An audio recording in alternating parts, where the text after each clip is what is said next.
الحمد لله رب العالمين والصلاة والسلام على سيدنا ونبينا ومولانا محمد خاتم النبيين وإمام المرسلين وعلى آله وأصحابه أجمعين وعلى كل من تبعهم بإحسان إلى يوم الدين. أما بعد، میرے محترم بزرگوں، بھائیوں، دوستوں، السلام علیکم ورحمۃ اللہ تعالی وبرکاتہ.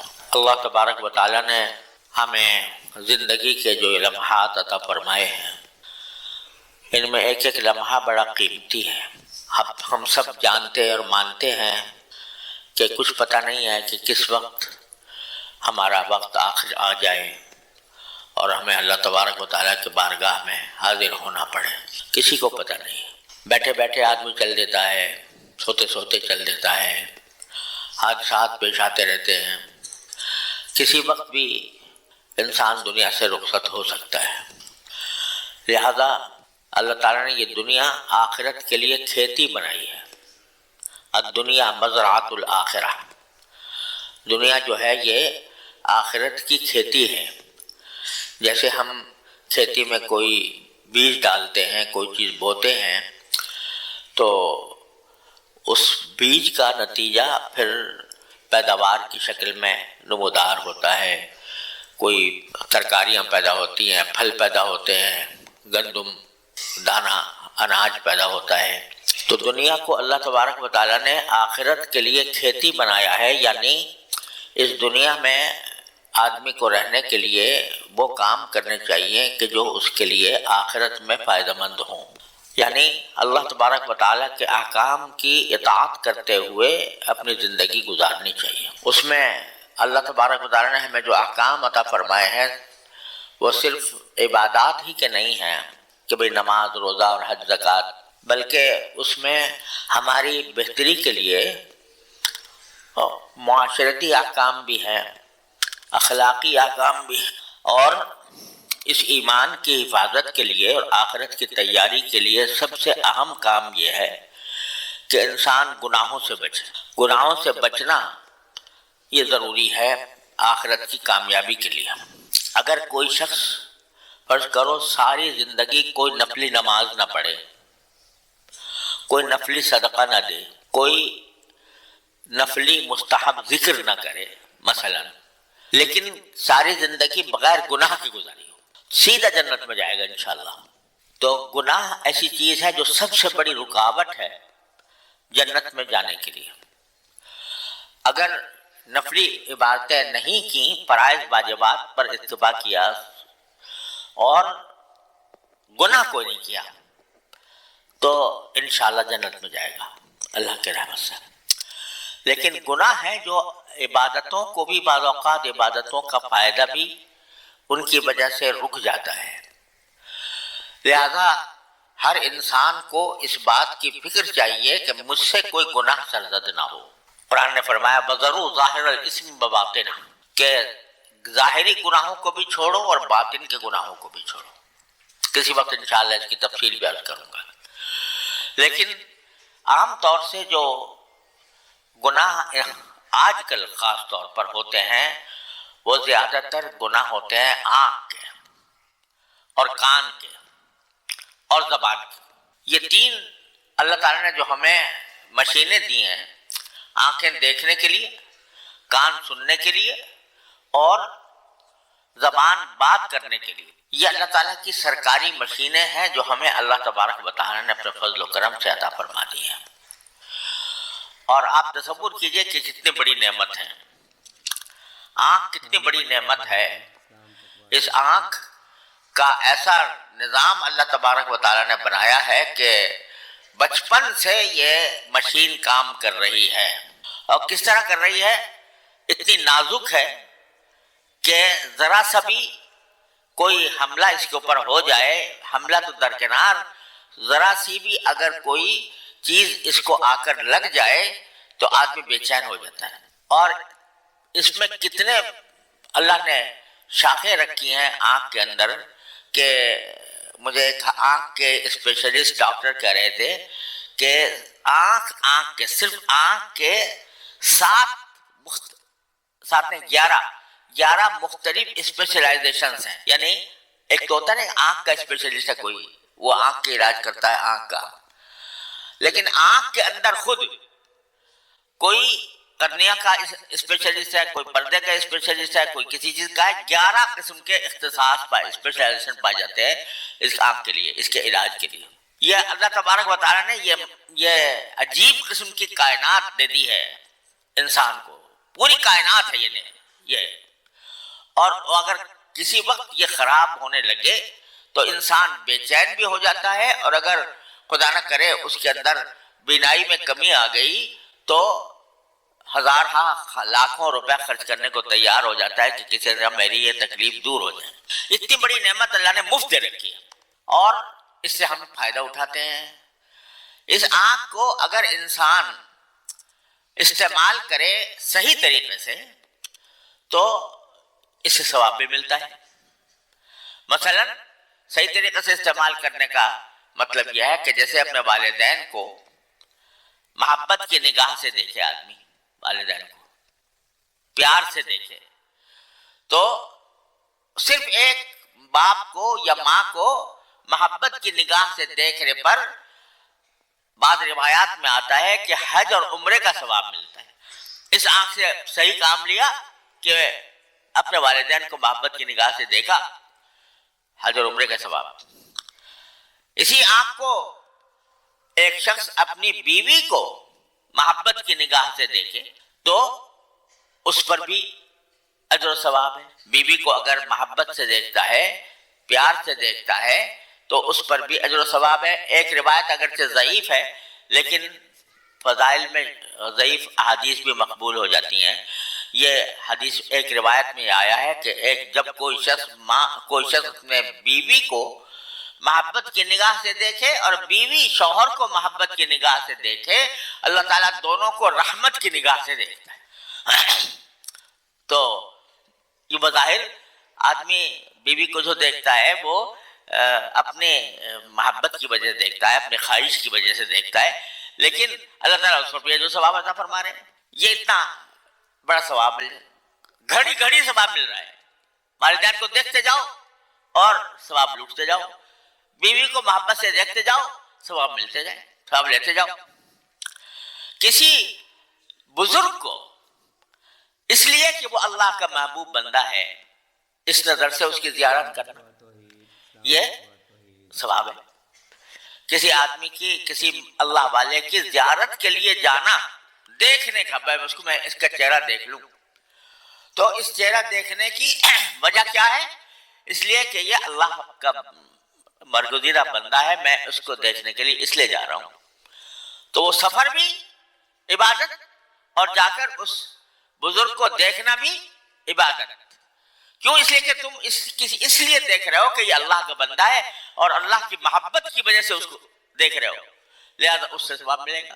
اگر کوئی اچھا منظر سامنے ہے، پہاڑ ہیں، دریا ہیں، سبزہ ہے، باغات ہیں، ان کو دیکھ رہے ہو اور اس لیے دیکھ رہے ہو کہ یہ میرے پروردگار کی قدرت کا اور میرے پروردگار کی نعمتوں اور رحمتوں کا مظہر ہے یہ، تو اس لیے سے دیکھو گے، اس کو بھی ثواب ملے گا انشاءاللہ.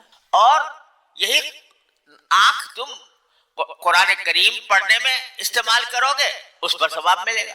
الف لام میم کہہ کے اور پڑھنا شروع کر دیا تم نے آنکھوں سے، تو اس کے اوپر بھی ثواب کے ڈھیر لگ جائیں گے انشاءاللہ.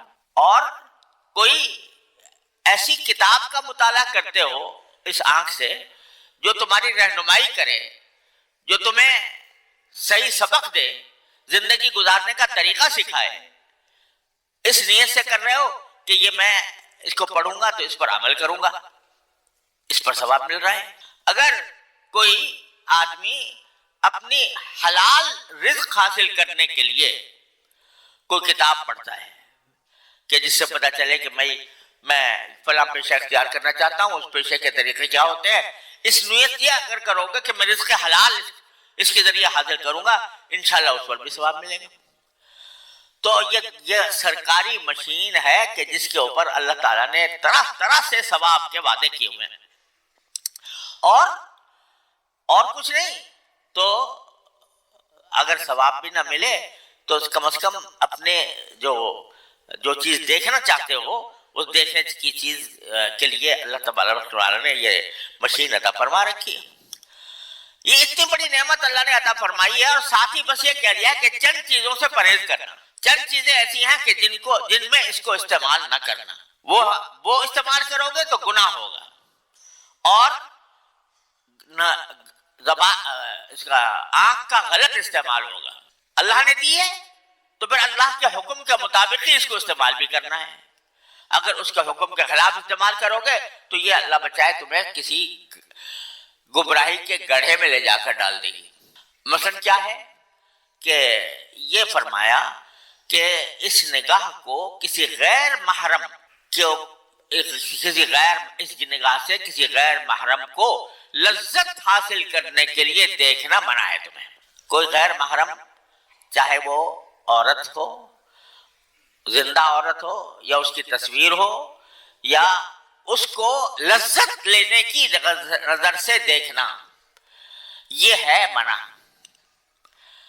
اب یہ ایک پابندی ہے صرف کہ اپنی نگاہ کو صحیح استعمال کرو، کسی نامحرم کو لذت حاصل کرنے کے لیے مت دیکھو. اب یہ ایسی چیز ہے کہ جو فرمایا کہ مت دیکھو، اس کو وجہ بھی بتا دی سرکار دو عالم صلی اللہ علیہ وسلم نے. آپ نے ایک حدیث میں فرمایا کہ النظر سہم من سہام ابلیس، کہ یہ نگاہ ڈالنا کسی نامحرم پر لذت لینے کے لیے یہ ابلیس کے شیطان کے تیروں میں سے ایک تیر ہے. کیا مانا کہ جب انسان اس نگاہ کو غلط استعمال کرتا ہے اور کسی نامحرم کو دیکھتا ہے لذت لینے کے لیے، تو اس کا یہ شیطان اس کو ایک تیر مارتا ہے، اس تیر کے ذریعے وہ اس کا شکار کرتا ہے.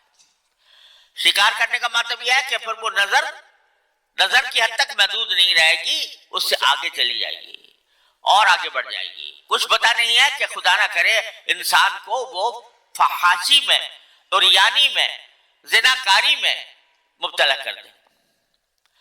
اس لیے روک ڈال دی ہے. اور اسی لیے حدیث میں بھی فرمایا کہ العینان تزنیان، آنکھیں بھی زنا کرتی ہیں. زنا اللہ بچائے ہر مسلمان کو اس سے حفاظت فرمائے. بڑی سخت قرآن کریم میں اس کے اوپر بڑی سخت وعید ہے، انہ کان فاحشۃ وساء سبیلا. لیکن اس زنا یہ صرف وہ آخری عمل ہی نہیں ہے، بلکہ رسول کریم سرور عالم صلی اللہ علیہ وسلم فرمایا کہ العینان تزنیان، آنکھیں بھی زنا کرتی ہیں. آنکھیں زنا کیسے کرتی ہیں؟ کہ کسی نامحرم کو لذت لینے کی غرض سے دیکھتی ہیں، اور لذت لینے کی غرض سے دیکھنے کے بعد انسان اپنے تصور میں العیاذ باللہ وہ گناہ کا تصور کر رہا ہوتا ہے. تو آنکھیں بھی زنا کرتی ہیں. تو یہ آنکھوں کی حفاظت یہ دین کا بڑا اہم شعبہ ہے.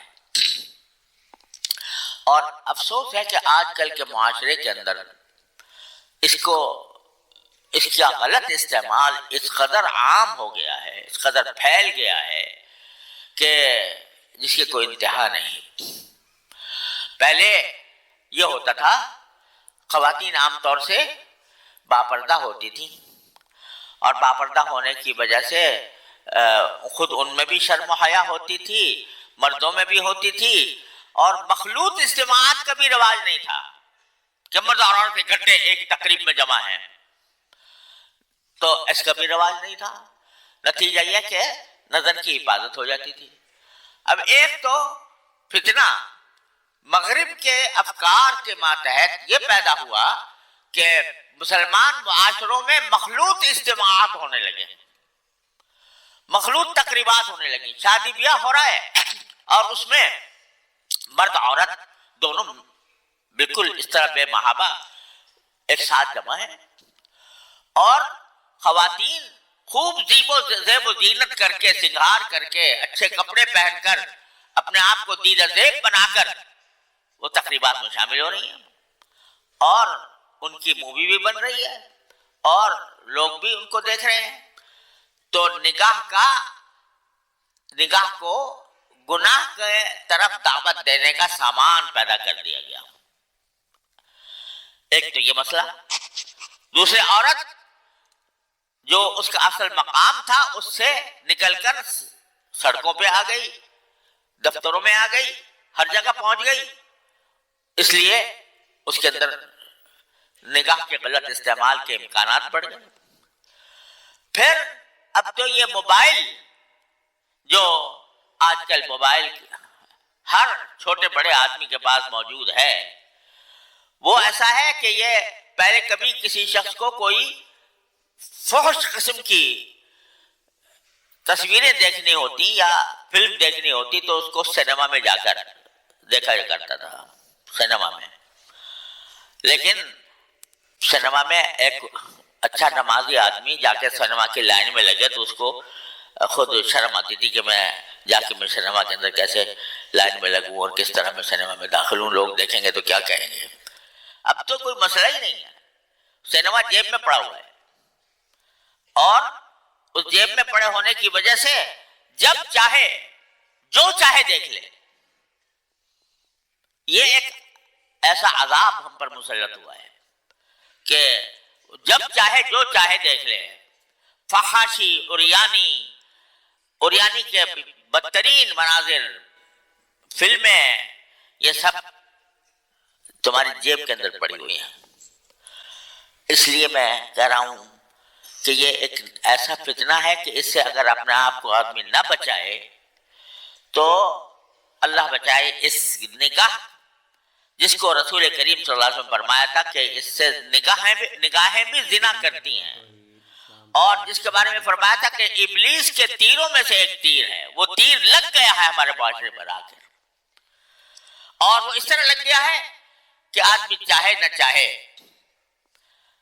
کتنا ہی اہتمام کر لے، لیکن جو موبائل، جو آج کل جس کو کہا جاتا ہے اسمارٹ موبائل، اور اس کو عربی میں آج کل کہتے ہیں الموبائل الذکی، الہاتف الذکی، اس کا نام ذکی رکھا ہے، الہاتف الذکی۔ تو یہ الہاتف الذکی جو ہے، یعنی اسمارٹ موبائل، یہ تو در حقیقت تباہ کن قسم کا موبائل ہے۔ اس میں بہت شاذ و نادر ایسا ہوتا ہے کہ آدمی صرف ضرورت کی چیز کو استعمال کرے اور بے ضرورت چیزوں کو نہ کرے اور گناہوں سے اپنی آنکھوں کو بچائے۔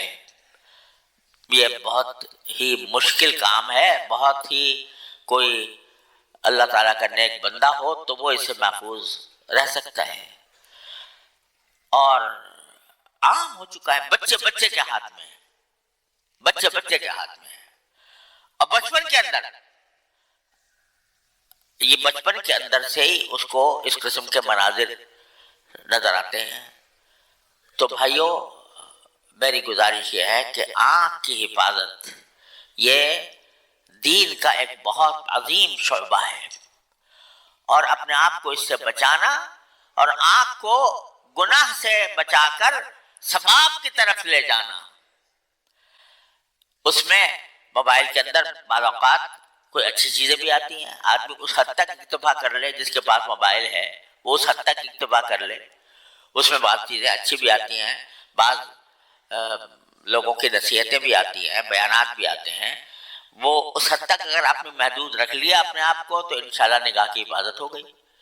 لیکن جو اس کے جو شاخسانے، موبائل کے جو شاخسانے پھیلے ہوئے ہیں، وہ شاخسانے، ان سے اپنے آپ کو محفوظ رکھنے کی کوشش کرو۔ اگر اس کو کسی طرح بلاک کیا جا سکتا ہو تو اس کو بلاک کر دو، خاص طور سے بچوں کے لیے، بچوں کے ہاتھ میں اگر موبائل ہے تو اس کو بلاک کر کے رکھا جائے، اور نہ ہو تو کم از کم اپنے اوپر زبردستی کر کے، ہمت کر کے اپنے آپ کو ان چیزوں سے محفوظ رکھنے کی پوری کوشش کرو۔ پورا معاشرہ اس وقت اس عظیم فتنے کا شکار ہے، تو خوب سمجھ لو کہ نگاہ ایسی چیز ہے جو جنت میں بھی پہنچا سکتی ہے، اور ایسی چیز ہے جہنم میں بھی لے جا سکتی ہے۔ اس نگاہ کا صحیح استعمال کرو، جیسے میں نے شروع میں اشارے کیے، تو اس کو اس حد تک محدود رکھو جو جائز کام ہیں، گناہوں سے بچنے کی کوشش کریں۔ تو میں نے عرض کیا کہ آج ہمارے معاشرے میں نگاہ کا فتنہ، کان کا فتنہ، زبان کا فتنہ، یہ تین زبردست فتنے ہیں جو ہمارے اس دور میں کثرت سے پھیلے ہوئے ہیں، جو ہمیں گناہوں میں لت پت کر رہے ہیں۔ اس سے کسی طرح اپنے آپ کو بچانے کی کوشش کرنا ہر مسلمان کے ذمہ فرض ہے۔ یہ بات کان میں نے ڈال دی، اور اس لیے ڈال دی کہ اس کی اہمیت دل میں پیدا ہو، اور یہ نہ سمجھو کہ ہمارے ہاتھ میں ایک کھلونا آ گیا ہے اور وہ کھلونا جس طرح چاہے ہم اس کو استعمال کریں، جس طرح چاہے ہم اس سے لذت لیں، جس طرح ہم اس سے مزے اڑائیں۔ یہ مزے جو ہیں یہ سب بھول جاؤ گے آخرت میں جب پہنچو گے۔ ما الحیات الدنیا الا متاع الغرور، یہ جب وہاں پر پہنچیں گے، قرآن میں آتا ہے کہ جب انسان وہاں پہنچے گا آخرت میں تو ساری دنیا کی پوری زندگی اس کو ایسے لگے گی جیسے چند گھنٹوں میں گزر گئی۔ لم يلبثوا الا عشیۃ وضحاها، بس یہ پتہ چلے گا پوری زندگی جو ہے وہ ایک شام تھی ایک صبح تھی، بس اصل زندگی جب آئے گی سامنے تو اس چھوٹی سی زندگی کے لیے اپنے آپ کو تباہ کرنا، اپنی آنکھوں کو تباہ کرنا، اپنے دل کو تباہ کرنا، اپنے انجام کو خراب کرنا، یہ انتہا درجے کی بے وقوفی ہے۔ اللہ تبارک و تعالیٰ اپنے فضل و کرم سے ہمیں اس بے وقوفی سے نجات عطا فرمائے اور حفاظت، اور دعا بھی کیا کرو، دعا بھی کیا کرو، یا اللہ میں فتنے کے زمانے میں زندگی گزار رہا ہوں، چاروں طرف فتنے ہی فتنے ہیں، اور میں اپنی آنکھ کو صحیح راستے پر رکھنا چاہتا ہوں، لیکن چاروں طرف نگاہوں کے لیے یہ تیر چل رہے ہیں، ابلیس کے تیر چل رہے ہیں۔ یا اللہ مجھے اپنی رحمت سے مجھے بچا لے اس سے۔ یہ دعا کرو، ہر روز دعا کرو، یا اللہ میں آپ کی بارگاہ میں حاضر ہوں تو میرے نام اعمال میں یہ نگاہ کے گناہ نہ ہوں، قرآن کے کان کے گناہ نہ ہوں، زبان کے گناہ نہ ہوں۔ مانگا کرو اللہ تبارک و تعالیٰ سے، تو مانگو گے جو اللہ تعالیٰ کو کوئی دشمنی تو نہیں ہے ہم سے۔ جب اگر باقی یہ بات سمجھ میں آ گئی کہ غلط نگاہ کو غلط استعمال کرنا بہت بڑی تباہی ہے، تو اس تباہی سے بچنے کے اللہ ہی سے مانگو، اور مانگتے رہو مانگتے رہو مانگتے رہو، تھکو نہیں۔ جب مانگتے رہو گے تو اللہ تبارک و تعالیٰ انشاءاللہ ایک دن نجات دے دیں گے۔ اللہ تعالیٰ ہم سب کو اس سے نجات عطا فرمائے۔ وآخر دعوانا الحمدللہ۔